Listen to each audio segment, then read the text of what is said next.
Hello दोस्तों, कैसे हैं आप। उम्मीद है कि आप खैरियत से होंगे जी। मैं आपके चैनल वगैरह वगैरह के साथ एक और इंटरेस्टिंग वीडियो लेके हाजिर हुआ हूँ जी।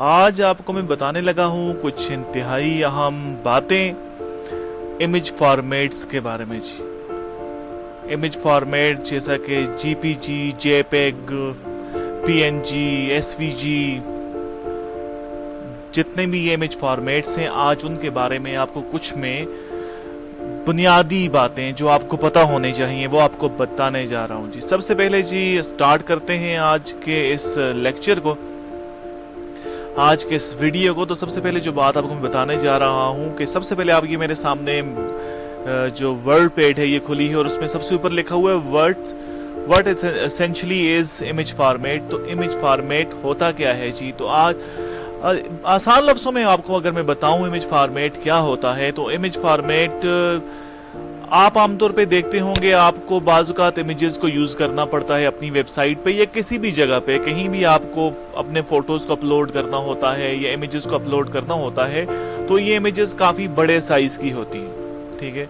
तो आप इन्हें रीसाइज करते हैं, आप इन्हें रीसाइज करते हैं कुछ, और इन इमेजेस का साइज छोटा हो जाता है जी। तो ये है बेसिकली, यही इमेज फॉर्मेशन है जी। इसी चीज का नाम इमेज फॉर्मेशन है कि आप कुछ इमेज की क्वालिटी को कंप्रोमाइज करके आप इमेजेस का साइज कम करते हैं। तो यही आपके पास क्या है जी, इसे इमेज फॉर्मेट्स कहते हैं, इमेज की फॉर्मेशन कहते हैं जी। तो इमेज फॉर्मेट्स में जो सबसे पहला फॉर्मेट जो आपको बताने जा रहा हूं वो है जेपीजी, जिसे आप जेपेग के नाम से भी जानते हैं जी। जेपीजी या जेपेग जो है, इट इज द, ठीक है, ये बहुत ही पुराना, सबसे पुराना जो है ये इमेज फॉर्मेट आप इसे कह सकते हैं, या सबसे पुराना नहीं तो बहुत पुराना तो ये ही है।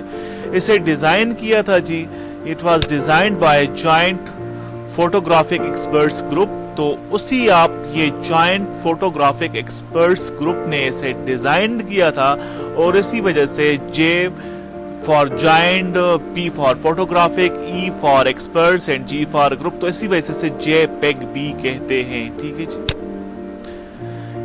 ये करता है जब आप किसी भी इमेज को जेपेग में कन्वर्ट करते हैं, तो ये उस इमेज के साइज को तो छोटा करता है, लेकिन उसकी इमेज की क्वालिटी पे फर्क डालता है जी, ठीक है।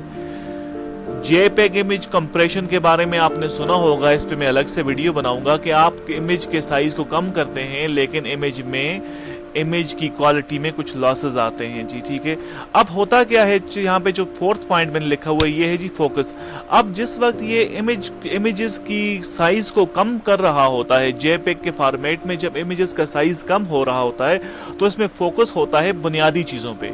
मीन्स जैसे पिक्चर में आपके लिए, किसी भी इमेज में क्या चीज आपके लिए अहम होती है, अहम होता है जी आपके लिए ब्राइटनेस उस इमेज का, और दूसरी ये चीज कंट्रास्ट, कलर कंट्रास्ट और ब्राइटनेस आपके लिए बहुत ज्यादा अहम होते हैं।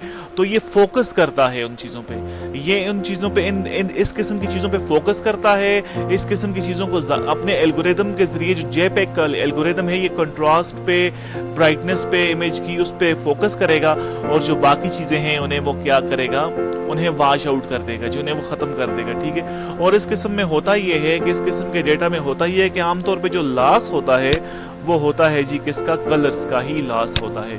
और इंतहाई परफेक्ट किस्म की चीज है जी, अगर आपने इमेज फॉर्मेशन करनी हो किसी भी इमेज की, मींस किसी फोटो की जिसमें आपको हजारों कलर नजर आ रहे होते हैं, तो उसके लिए ये इंतहाई बेहतरीन चीज है, ठीक है।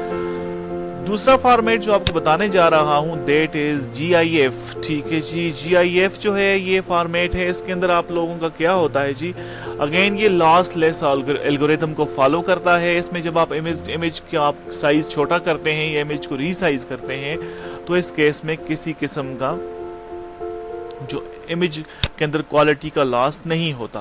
अब ऐसा होता क्यों है, इसके लिए टेक्निक है जी, colour palette technique. Colour palette technique की वजह से यहाँ पे इमेज के अंदर जो क्वालिटी का लॉस है वो नहीं होता। और ये कलर पैलेट टेक्निक्स के अंदर जो है ये 256 कलर जो है ये शामिल होता है जी। शामिल होते हैं कितने कलर जी, 256 कलर्स। और अब ये सोचने की बात है कि इस इमेज फॉर्मेट को, अब जैसे मैंने आपको कहा कि आप इमेज फॉर्मेट को, जो कि आपके पास JPEG था, आप उसे तब यूज यूज़ करें जब आप फोटो वगैरह इस्तेमाल करें जिसमें बहुत ज़्यादा कलर्स हों, तो आप इस कलर फॉर्मेट को आप तब इस्तेमाल करेंगे जी जब आपके पास नंबर ऑफ कलर्स कम हो। मीन्स अगर आप कोई ड्राइंग वगैरह है या इस किस्म की कोई चीज़ है जिसमें आप 15, 20, 25, 30, 100 कलर, मीन्स आप इस ड्राइंग में आप इतने ही कलर्स इस्तेमाल करते होते हैं, तो जब आप उस किस्म की चीज़ बना रहे हों और उसकी आपने रिसाइजिंग करनी हो, उसकी फॉर्मेटिंग करनी हो, तो in that case you will have to use GIF format. ठीक, देन जी अब जी नेक्स्ट, अब वही वाली बात एक और यहाँ पे पॉइंट जो आपको बता रहा हूँ, ये अगेन ये फोटोज के लिए परफेक्ट नहीं है क्योंकि ये ओनली 256 कलर्स को सपोर्ट करता है जी।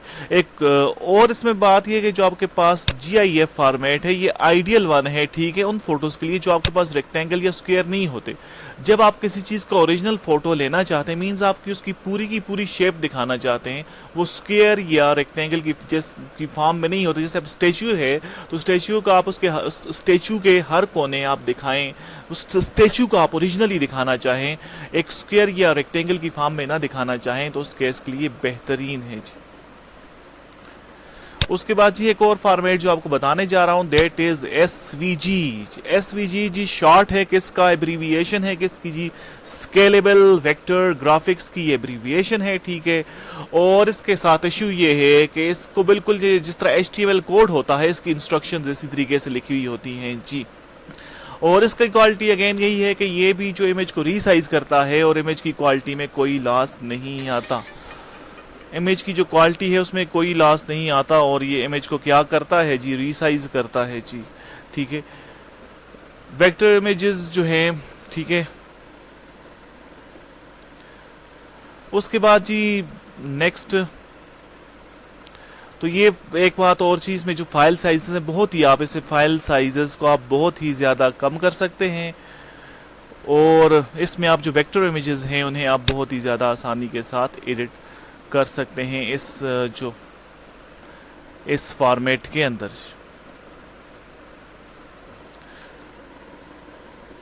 उसके बाद जी BMP अनदर फॉर्मेट जी, ये माइक्रोसॉफ्ट का स्टैंडर्ड फॉर्मेट है जी, स्टैंडर्ड इमेज फॉर्मेट है जी माइक्रोसॉफ्ट का। बट इसके साथ प्रॉब्लम ये है जी कि ये इंतहाई डिटेल्ड होता है। सारी की सारी इंफॉर्मेशन, सारी की सारी डिटेल्स ये इमेज के बारे में देता है और इसमें या तो कंप्रेशन होता ही नहीं है, आप कंप्रेशन कर ही नहीं सकते हैं, आप इमेज को छोटा कर ही नहीं सकते हैं या बहुत ज़्यादा कम कर सकते हैं। तो ये बहुत ही ज़्यादा लार्ज फाइल्स होती हैं और इससे आमतौर पे इस फॉर्मेट को कम ही यूज़ किया जाता है। नेक्स्ट वन इज जी PNG, ठीक है जी। PNG बेसिकली जी कंबाइन इसमें हुआ जी, आपके पास GIF फॉर्मेट और आपके पास JPEG फॉर्मेट। JPEG और PNG की जो कुछ प्रॉपर्टीज़ हैं, जो कुछ खसूसियात हैं, जो करेक्टरिस्टिक्स हैं, उन्हें इकट्ठा करके एक नया फॉर्मेट बनाया गया जी, जिसका नाम रखा गया जी PNG। अगेन वही वाली बात है, जब कंप्रेशन होता है, कंप्रेशन का मतलब ये है कि आप जब सुकड़ाव करते हैं, कंप्रेस करते हैं, मींस चीज़ को छोटा करते हैं, फाइल को छोटा करते हैं, तो जब ये जब कंप्रेशन होता है जी, तो वो कंप्रेशन इंतहाई समाल होता है जी। वो कंप्रेशन जो जो कंप्रेशन होता है वो लॉसलेस कंप्रेशन होता है, इसमें क्वालिटी का लॉस नहीं होता।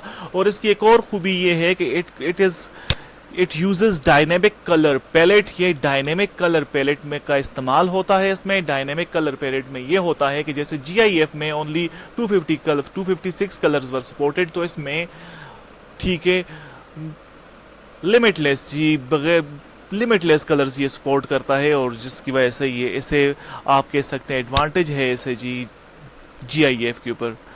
और थर्ड पॉइंट एक और चीज़, PNG is completely open source, so no copyright issues. Open source है जी, ये टोटली ओपन सोर्स है और आपको इसके कोई भी कॉपीराइट इश्यूज नहीं होते जी।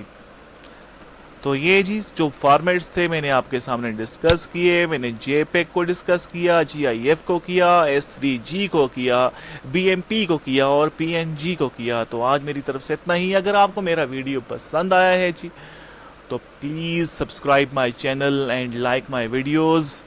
मैं इसी किस्म के मज़ीद वीडियोज़ आपके लिए लेके हाज़िर होता रहूँगा जी। अभी मेरी तरफ से इतना ही। Good bye.